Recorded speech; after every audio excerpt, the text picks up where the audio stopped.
maanta ay ka yihiin mas'uuliyiin oo wasaaradihii ay matalayaan waxay noo soo bilaabatay heshiiskii Jabuuti kadib ay noo soo bilaabatay madaxweynaha galmudug mudane Axmed Ducaale Geelle Xaaf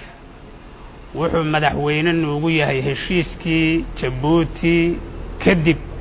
heshiiskaas oo madaxweyne nuugu yahay aniga mas'uuliyadda la igu sheegayo oo madaxa xukuumadda tahay la yiri waxay ka bilaabanaysaa heshiiskii Jabuuti oo lagu saxiixay madaxweynaha Soomaaliya mudane Maxamed Cabdullaahi Farmaajo iyo ra'iisul wasaare Khayre hortooda lagu saxiixay mas'uuliyadda mudane Axmed Ducaale Geelle Xaaf iyo aniga mas'uuliyadayda waxay ka bilaabanaysay heshiiskii Jabuuti heshiiskii waxaa lagu fuliyay qodobadii lagu heshiiyay dhammaantood waxaa la dhihi karaa waa la soo afjaray waa la soo gabangabeeyey waxaa la mideeyey calankii labada meelood ka kala jiray hal calan baa lagu heshiiyey waxaa lagu heshiiyey hal magac laba magac aan kala lahayn markaasaan hal magac yeelannay laba madaxweynaha kala jirtay hal madaxweynaha yeelannay laba dastuura kala jirtay hal dastuuran yeelannay laba baarlamaana kala jirtay hal baarlamaanaan yeelannay laba ciidana kala jirtay hal ciidanaan yeelannay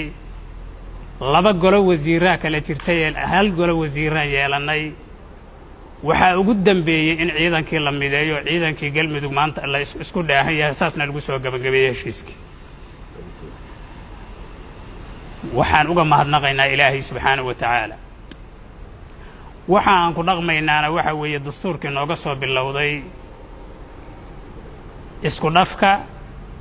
maamulka galmudug oo baarlamaanka galmudug oo la isku daray oo la mideeyey muddada badanna guddigii la doortay oo u fadhiyo bilaha ahaa inay labadii dastuur mideeyaan ayna mideeyeen baarlamaankii la horgeeyo asixiyey markaas ka bacdina galmudug ay ku dhaqantay waa dastuurkan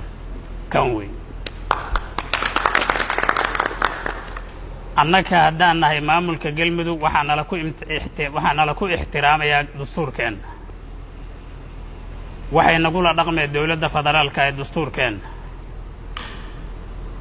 waxaa dowlad goboleedyadu nagu ixtiraamayaan dastuurkeenna beesha caalamku waxay nagu ixtiraamayaan dastuurkeenna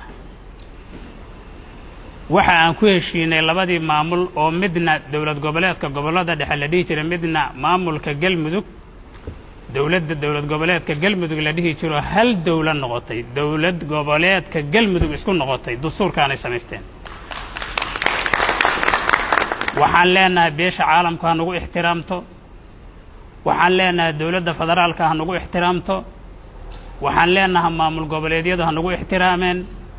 annaka dastuurkeennu waa kaas shacabkeenna dastuurkii muwaafaqadu ay ka dhacday ee nuwaabtii ama golihii sharci dejinta ee baarlamaanka galmudug u asixiyey ee uu soo saaray waa dastuurkan asagaa nala ku ixtiraamaya asagaan ku dhaqmaynaa wuxuu ku miisaaman yahay shareecada islaamka wax shareecada islaamka ka soo horjeeda annakaanba oggolaanayn wixii shareecada islaamka ka soo horjeeda waxa weeye annakaanba oggolaanaynba annakaaba ka culumaaba waxa weeye dastuurka galmudugaa nala ku ixtiraamaya asagaan dowlad goboleed ku nahay asagaa yacni madaxda galmudug madaxweyne ku yahay aniga hadda madaxweyne Axmed Ducaale Geelle Xaaf heshiiskii Jabuuti ka hor aniga madaxweyne ima ahayn aniguna ra'iisul wasaare uma ahayn wasiiradaan ag fadhiyo maalin walba aan u yeeraya wasiirre ima ahayn waxay igu noqdeen midkaas weey kaasay waxay igu noqdeen kaasaan wada ixtiraamaynaa annaka dhan dhexdeenna asagaan isku ixtiraamaynaa asagaa dowladda goboleedyadu nagu ixtiraamayaan dowladda federaalka asagay nagu ixtiraamaysaa beesha caalamkuna asagay nagu ixtiraamaysaa waxaan leenahay siyaasadeennu kaasay ku dhanta midkaasay ku dhanta wabilaahi tawfiiq wassalaamu calaykum waraxmatullaahi wabarakaatu